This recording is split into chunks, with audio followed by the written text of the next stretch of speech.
If we want to decondition habitual reactions, habitual patterns, especially deep-seated ones, it's really necessary to be able to observe where that reaction is coming from.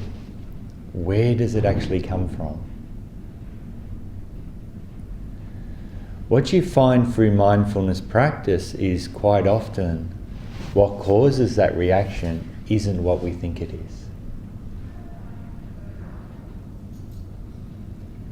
It's not actually anything outside of ourselves.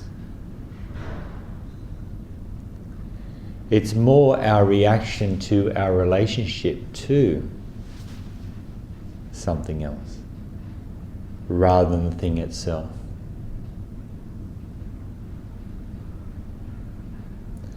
I know when we react, when we get lost in this, it feels so real, so solid. But if you look, everybody here in this room reacts to different things.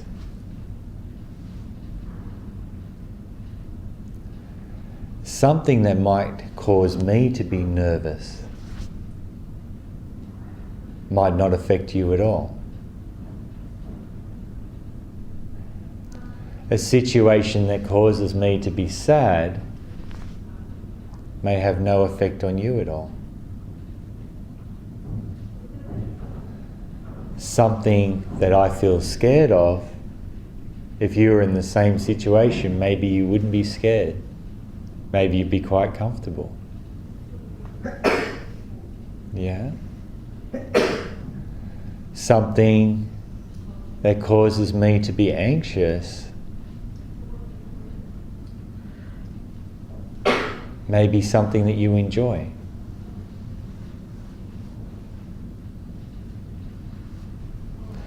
So, all the different things we experience in our life, the way we're relating to them isn't found within those situations, but more in our relationship to them itself. And so with mindfulness practice, what we're doing is we're interested in our relationship to things. How are we relating to this? Just this, just now. And so that's why when we're doing our mindfulness practices, we're practicing to be very present. Practicing just to observe what's happening without adding any story about it. That's the hard bit, isn't it? Not writing the story. We're all amateur script writers, aren't we? We like to write little stories about every different situation. So if we're going to do this, if we're going to look at how we judge things as being good or bad, how we experience things as being an unpleasant situation or a pleasant situation, because that's what we're reacting to, isn't it? The pleasantness or the unpleasantness.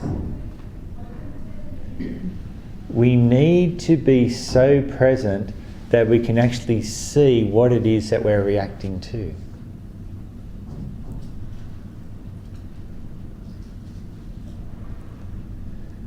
So to answer this, we need to ask a question. How, as people, do we actually, or humans, do we experience the world? How do you experience it? And that's what we're going to be exploring today. Now, a number of you have already gone here, but through a different door when I've discussed it. And that's the world of elements, or sensation. We actually experience the world as sensation. So we're going to have little games, little exercises playing with that so that it becomes more clear to you what I'm talking about. So when you're doing your mindfulness practices, this is what you're interested in. The sensations and the pleasant or unpleasant aspect to them. So the Buddha called it Kaya Nupassana and Vedana Nupassana. So mindfulness of the body and mindfulness of the pleasant or unpleasant aspect to that. Okay.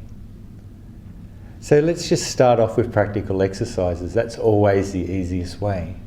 Something very obvious. And this, if I ask you to do anything in everyday life, if you want to do mindfulness practice in everyday life, start here and we'll work our way in. The first one, I'd like you just to close your eyes. Just relax. Now place your attention where your buttocks is touching the chair or the floor.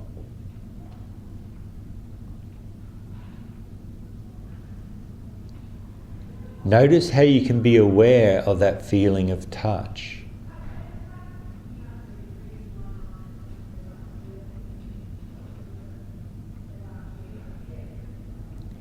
Now I'd like you to start noticing what are the different sensations that you're feeling at that point. Can you feel hardness?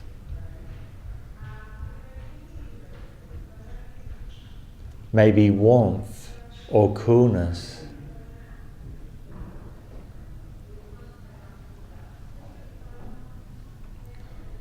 Maybe tingling. What can you feel?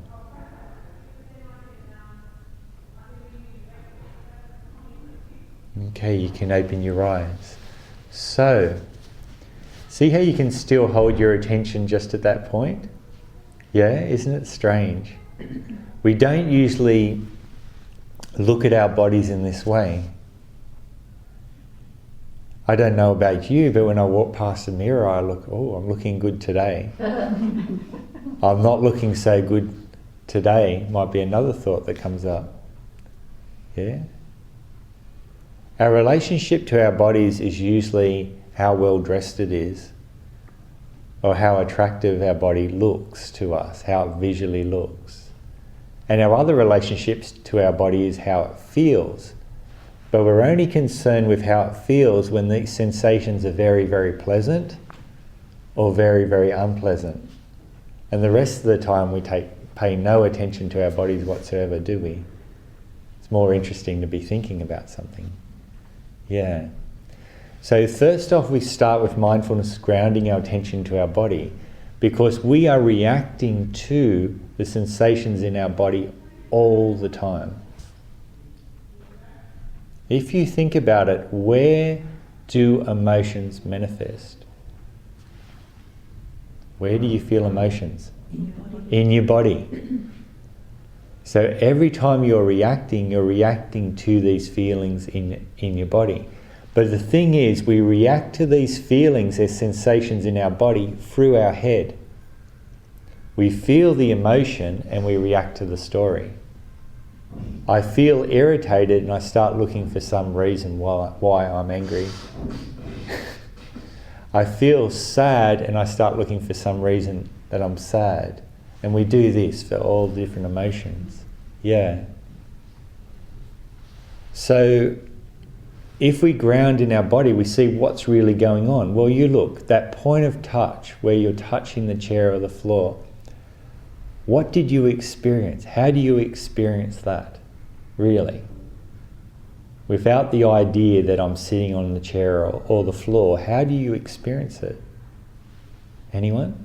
Coolness and hardness. You feel hardness and Coolness. And coolness. So hardness and coolness. Yeah? Anybody else feel other sensations? I feel warmth. You feel warmth. And I could also feel that it was harder on one side than the other. So I was slightly crooked, obviously. So when one's...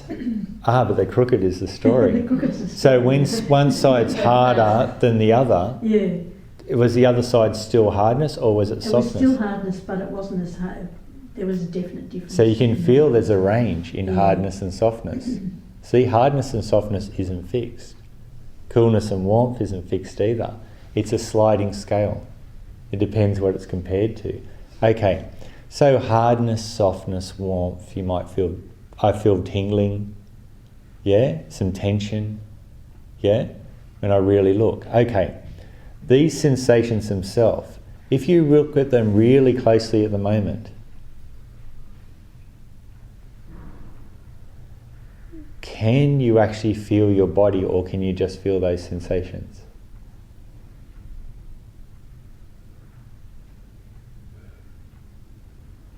Can you actually feel the chair or the floor, or can you just feel those sensations? Hardness, softness, warmth, coolness, tingling, tension. You can probably only feel the sensations. You can just feel the sensations. This is how we listen to the world for our body. This is what's really going on. Okay. Now, for you, is that hardness pleasant or unpleasant? Or neither? Neither? Neither for you? Unpleasant. It's unpleasant for you? The hardness or the softness? The hardness. The hardness is unpleasant. Yeah? Is anyone it's pleasant? Hardness is pleasant? No. Okay. The warmth. That's pleasant. So for you the warmth is pleasant. Pleasant? The warmth is pleasant? Pleasant. Yeah.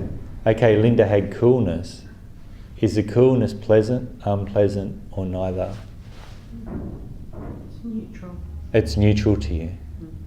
Okay. Say that coolness, if that coolness was dominant through your whole body, would it be pleasant, unpleasant, or neutral? Depends on the weather. Yeah? Most likely to be unpleasant. Unpleasant. That warmth was pleasant. If that warmth was predominant through your whole body, if you felt warmth through the whole body, do you think it would be pleasant, unpleasant, or neutral? Sorry? It'd become unpleasant, wouldn't it? If it was too warm. If it becomes too warm. So all these different sensations are in our body all the time, but depending on what is dominant will change our relationship to it. Yeah, you're starting to see. But this is how we actually experience our body all the time, but we don't pay attention to it. Okay, so I'd like you to just close your eyes. I'd like you to start being aware of your whole body. Just be aware of all the different sensations in your body.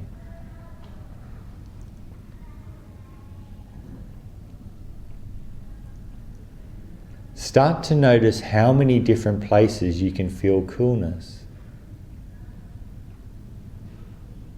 Look closely at that coolness.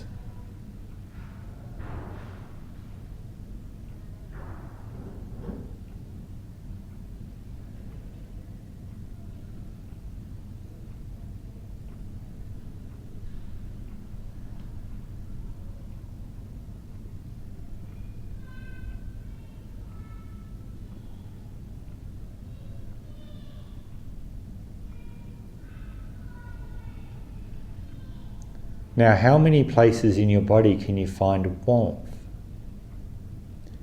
Look closely at that warmth.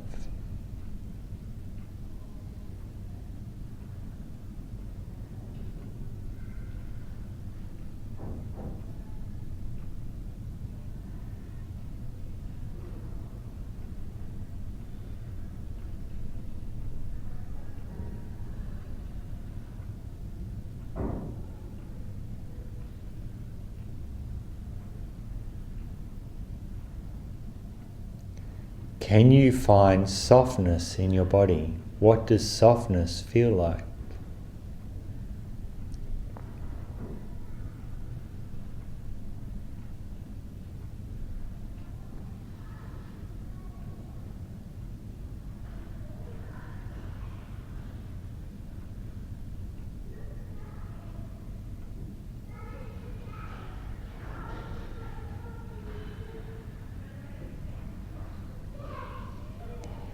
Can you find hardness in your body?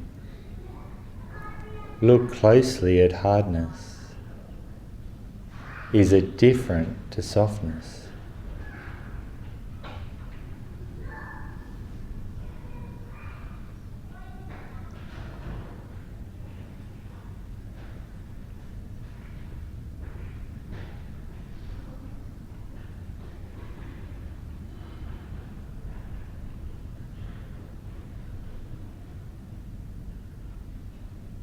Can you find tension in your body?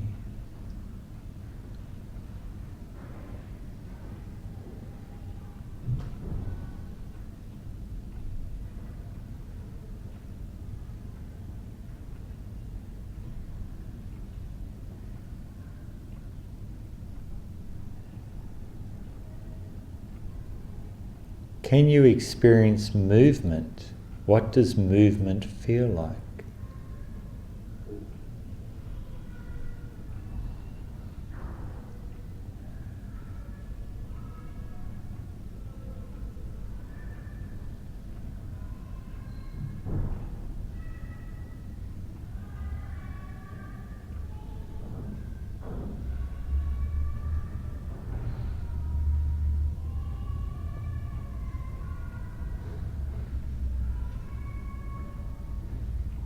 Can you experience wetness?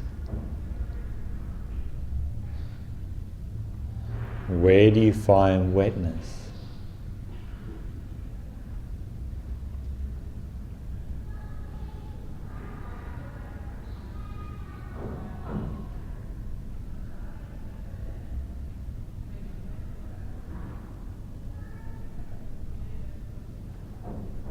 If you look at your lips touching together, you may experience dryness.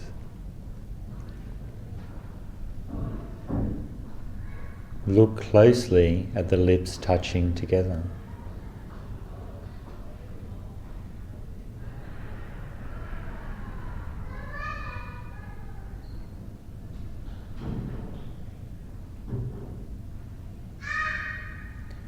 Now widen your attention, be aware of all the sensations within your body.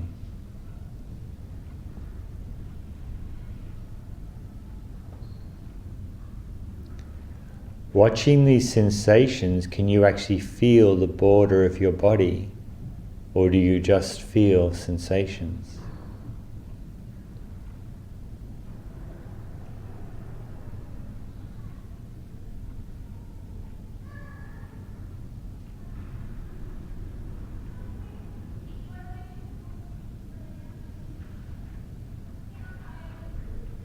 Okay, you can gently open your eyes. So,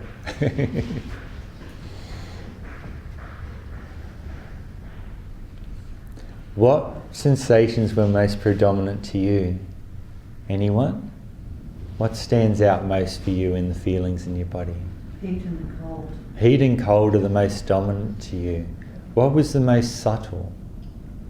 I Define. couldn't find softness. You couldn't find softness. Okay. Anybody else? Same.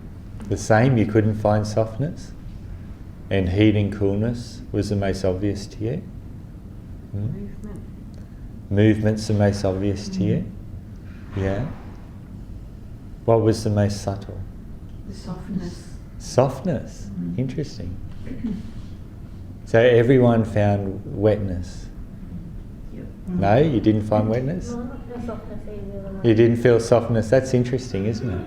So softness is more subtle. It's there. It's definitely there. Interesting. Was anyone able to just feel the sensations but not find the border of their body? Yep. Yeah, you got that. And you got that? Yeah. You got it?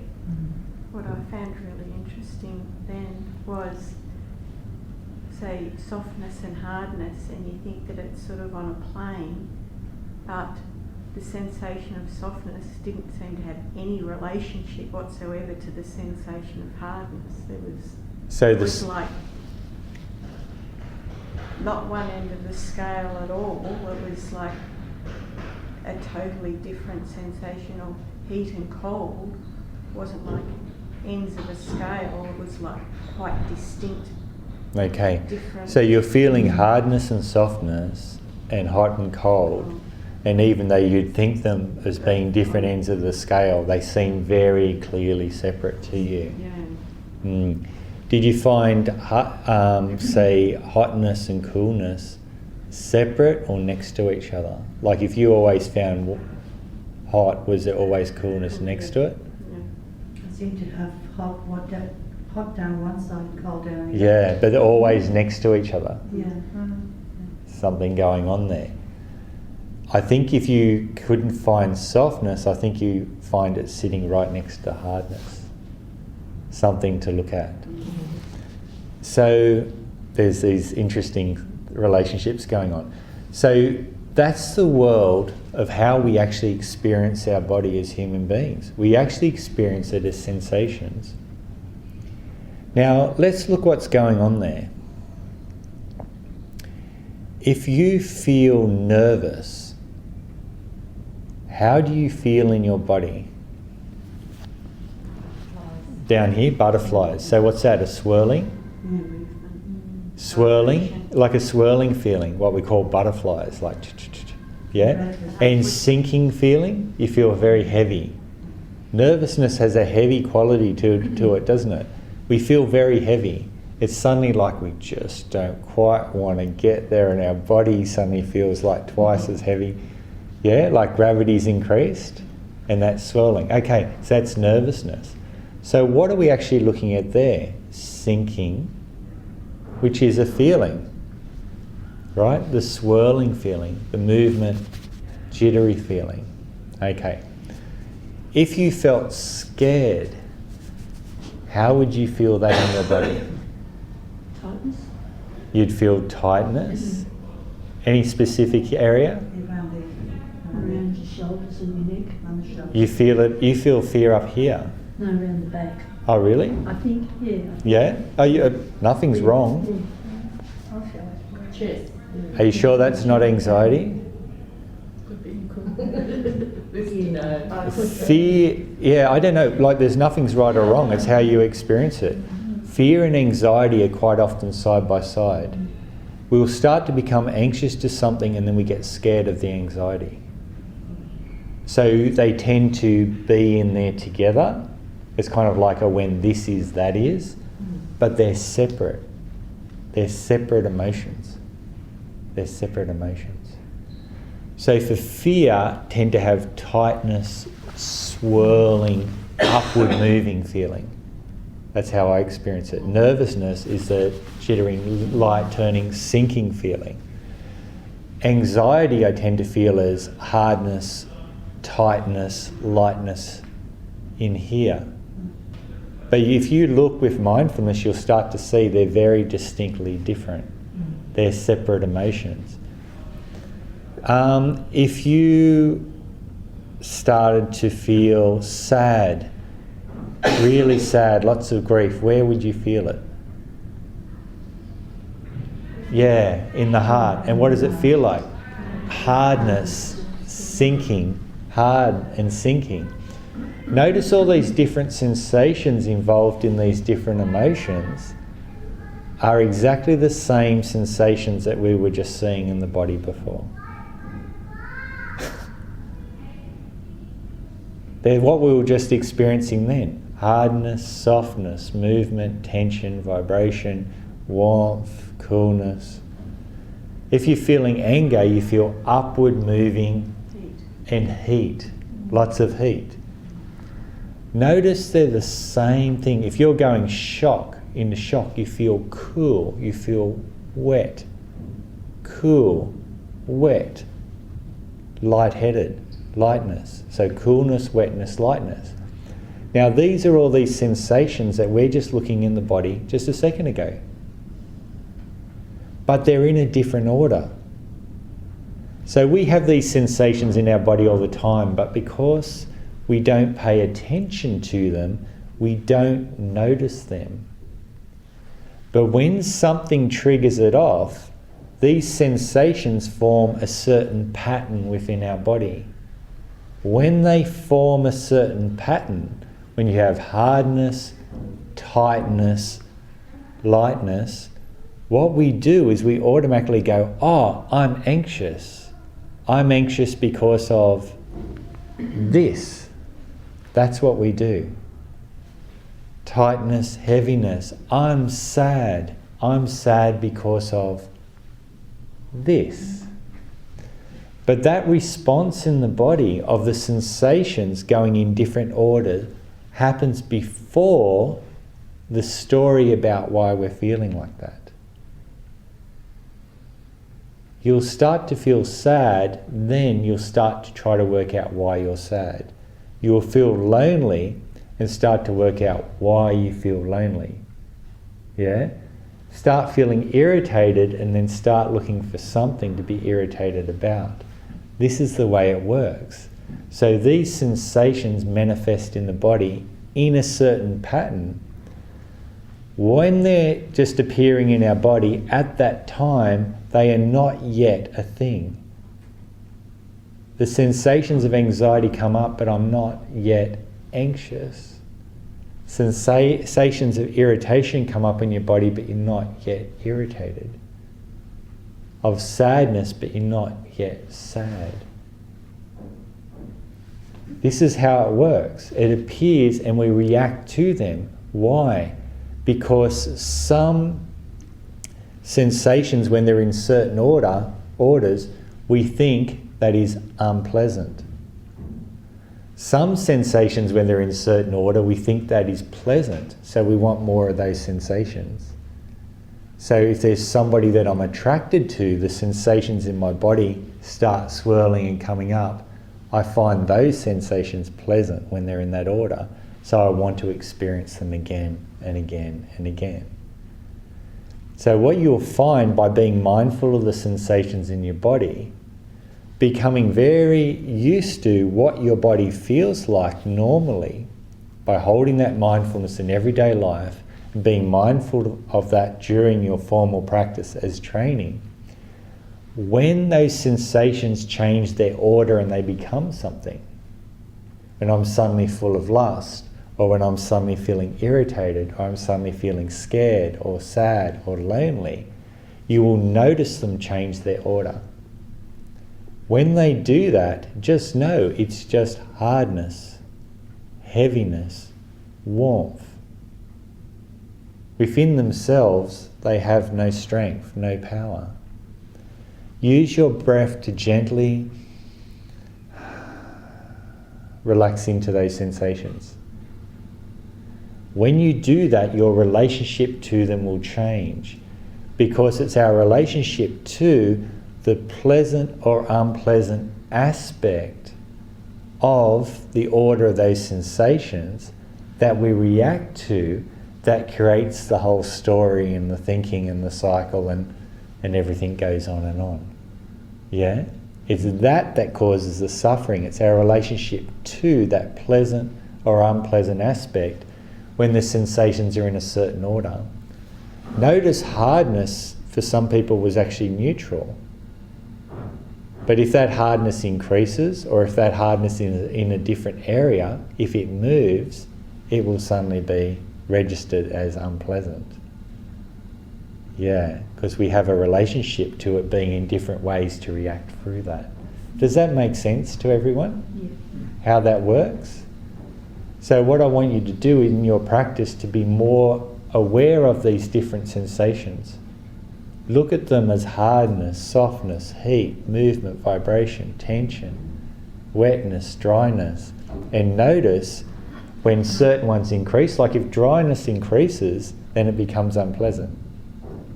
If wetness increases, it becomes unpleasant too. Doesn't it? Mm. When they become strong, when they become dominant. So when they're dominant, they're there to tell us that something is going on. But the reaction to them, the suffering that comes from not wanting them to be there, that's optional extra. We add that. So we can react, but don't react through fear and anger. Don't allow this pleasant or unpleasant aspect to control you. And that's what we're learning to do in this practice. So I'd like to just start off with an exercise. You want to close your eyes over lightly.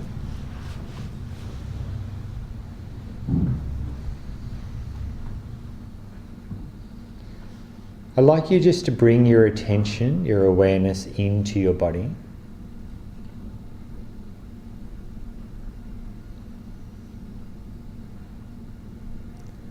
Just see how many different sensations you can feel in your body.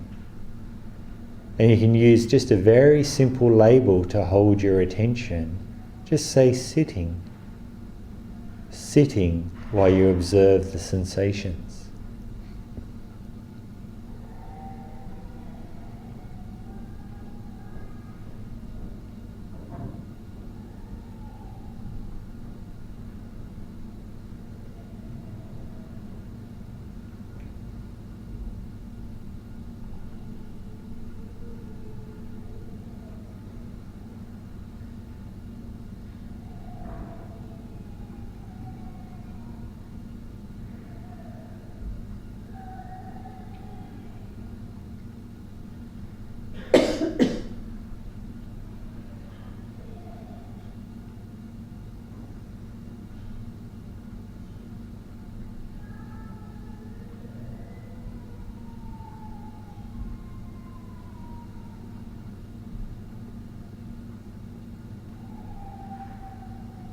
Now, gently using your breathing, start to relax into the sensations in your body, just relaxing on the out-breath. And as you do so, just use a simple label, relaxing, relaxing.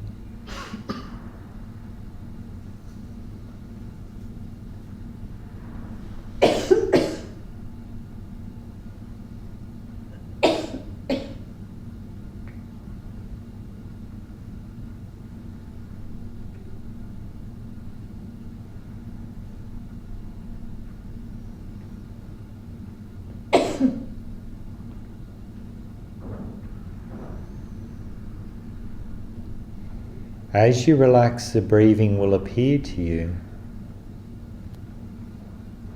Start being aware of the full length of each breath. If it's helpful, you can use a simple label of in with the in-breath and out with the out-breath to point your attention.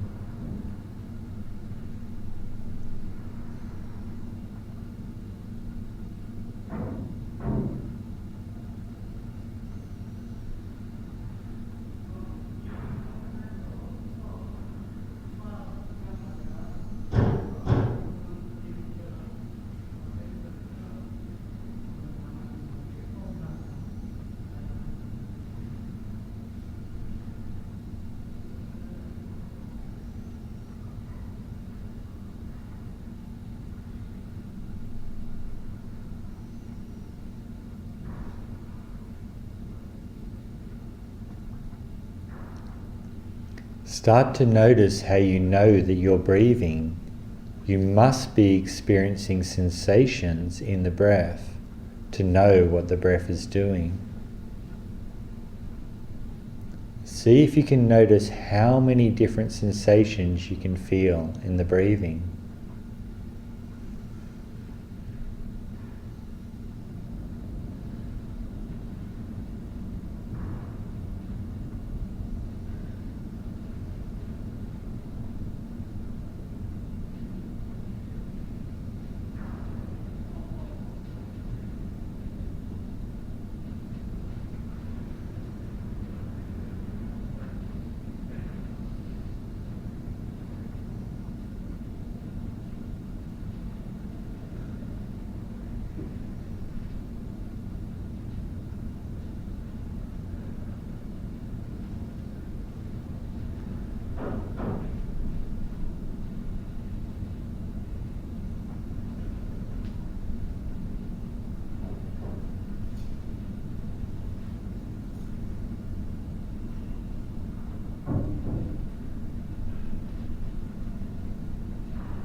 Can you find coolness in the breathing?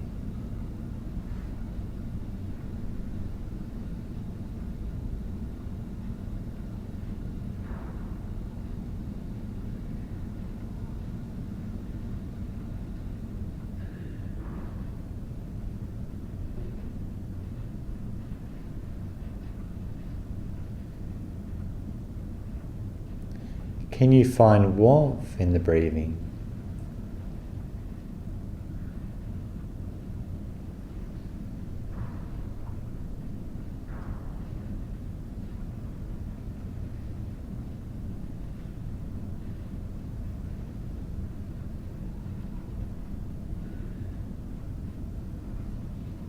Do they appear at separate times or together?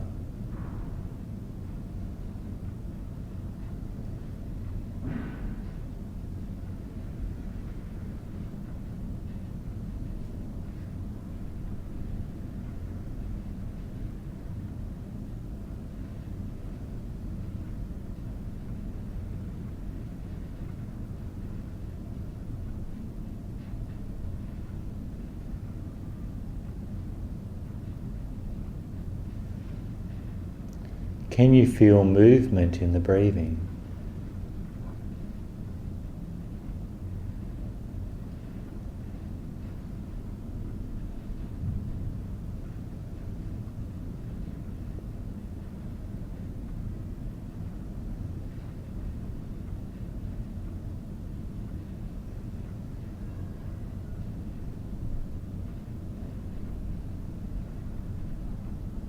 Does the movement travel in one direction or does it change directions?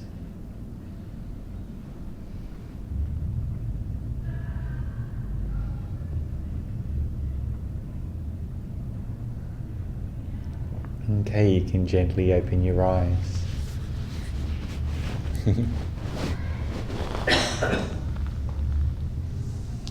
So, when you're watching the breathing,